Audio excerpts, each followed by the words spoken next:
dans l'aide du cadre, ça fait déjà un moment qu'on s'intéresse à ces questions-là. Et je me souviens qu'il y a 7 ans déjà, on avait fait un gros dossier sur la question de l'administration libérée. Et volontairement ou pas volontairement, mais c'est un sujet qui, en tout cas en tant que tel, avait un petit peu disparu de mes radars, en tout cas, et qu'on voit là réapparaître.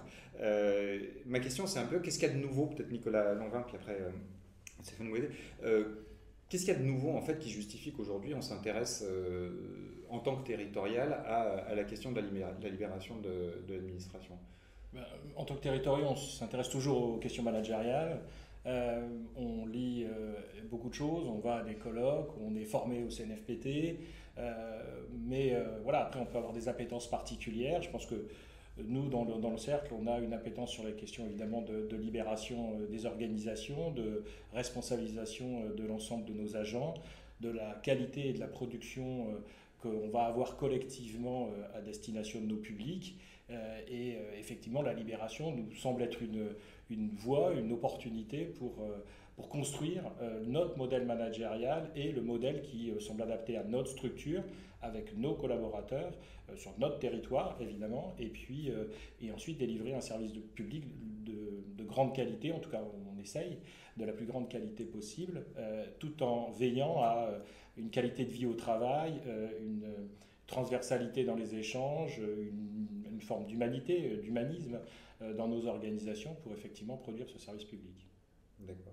Stéphane Mouedet. Alors moi je pense que c'est une nécessité, on l'évoque régulièrement, le renouvellement des générations nous amène à devoir agréger maintenant des générations qui ont une recherche d'une dynamique au travail différente. Mon organisation, c'est une organisation de plus de 4000 personnes et il y a la nécessité de vivre une aventure humaine dans laquelle on peut se retrouver et y donner du sens. Et donc de la responsabilisation est nécessairement pas liée aux échelons hiérarchiques ou aux silos managériaux. Et donc il y a des enjeux de décloisonnement, des enjeux de dynamisme et des enjeux d'organisation apprenante. Et c'est quelque chose qui est en demande pour les nouvelles générations. D'accord. Isaac Guetz, comment vous voyez ça, vous, dans... Alors peut-être, on a parlé de l'administration territoriale, de niveaux différents d'administration territoriale, mais c'est... on a insisté tout à l'heure sur la question de la libération de l'administration de manière générale.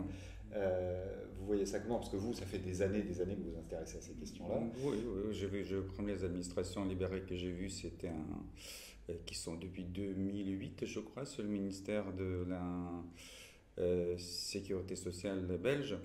Et donc, je suis ça. Alors, la question pour moi à la fois éternelle et actuelle, hein, elle est éternelle tout simplement parce que les êtres humains normalement préfèrent qu'on leur fasse confiance et qu'on les responsabilise plutôt qu'on les infantilise.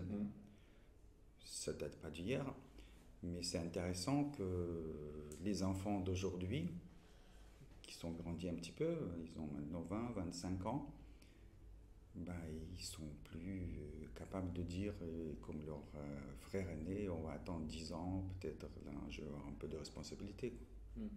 Là maintenant, ils viennent, ils regardent et ils disent c'est quoi ce monde de ouf. Ils s'en vont.